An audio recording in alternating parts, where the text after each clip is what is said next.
watu katika maeneo tofauti tofauti, wenye shida na wenye adha tofauti tofauti. Haleluya! Lakini wale watu walikuwa hawana msaada. Watu watapata msaada. Amen.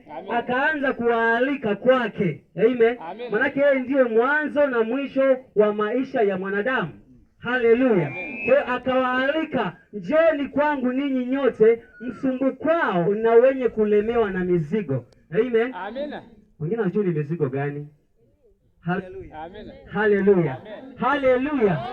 Mizigo aliyekuwa akizungumzia Yesu ni matatizo au shida ambazo mwanadamu anaweza kuishi nazo, ambazo mwanadamu zinaweza kumsumbua na asijue pa kuzipeleka. Hiyo ndio mizigo ambayo Yesu alikuwa akizungumzia. Haleluya. Sasa wengine mizigo wanayo hawajui walitoa wapi. Amen. Wengine mizigo wanayo hawajui watoe wapi. Amen. Kwa maana ukikaa vibaya mwingine anakuja kutulia mzigo. Amen. Anakutulia mzigo sababu haujui anayekutulia mzigo ni nani, na anayekutulia mzigo hajui pa kutoa, hana hatua popote. Haleluya. Kwa mizigo ambayo neno la Mungu au Yesu alikuwa akizungumzia ikatuliwe kwake ni mingi, ikiwepo uchawi, ikiwepo uganga, ikiwepo kila aina ya roho mbaya au ubaya ambao mtu anaweza kaishi nao. Haleluya.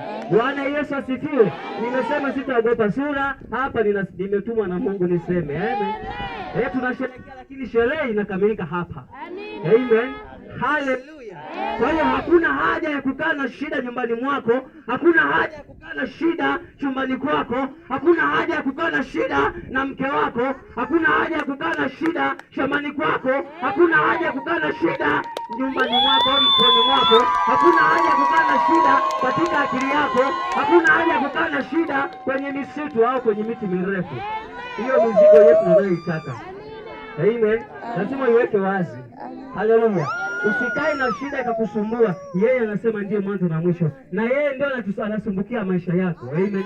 Kwa siku ya leo iwe ni siku ya baraka ambayo umekuja mahali hapo ukiamini Mungu yupo, na neno hili kae ndani yako, ikawa ni mbegu ambayo itaota na kustawi kwenye kizazi chako na kwenye roho yako.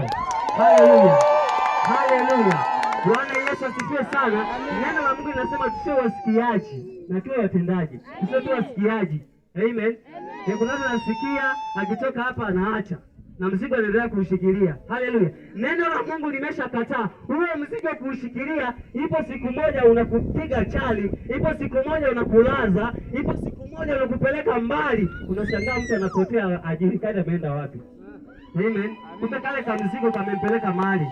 Kumbe kale ka kifungo, mizigo kwa namna nyingine ni vifungo vya kiroho. Amen. Haleluya. Haleluya. Haleluya.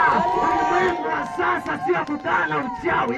Ulimwengu wa sasa sio kulogana. Ulimwengu wa sasa sio kuabudu makaburi. Ulimwengu wa sasa ni kumtukuza Mungu. Ni kukataa dhambi na maovu, ni kukataa mizimu ya mababu, ni kukataa madhabahu yote ambayo wengine wanakaa wanamweka mtu katika madhabahu. Amen. Haleluya. Haleluya. Sasa hivi uliyemjua Mungu na umeamini Mungu yupo, ipo njia, kweli na uzima ambayo itakufanya wewe ukamilike katika hiyo imani yako. Utakapomkiri Yesu Kristo huwa ni Bwana na Mwokozi wa maisha yako, ndipo imani yako ya kwamba Mungu yupo itakapotimia. Haleluya. Haleluya. Kwa hiyo tusiseme tu Mungu yupo, Mungu, mimi naaminike Mungu yupo, lakini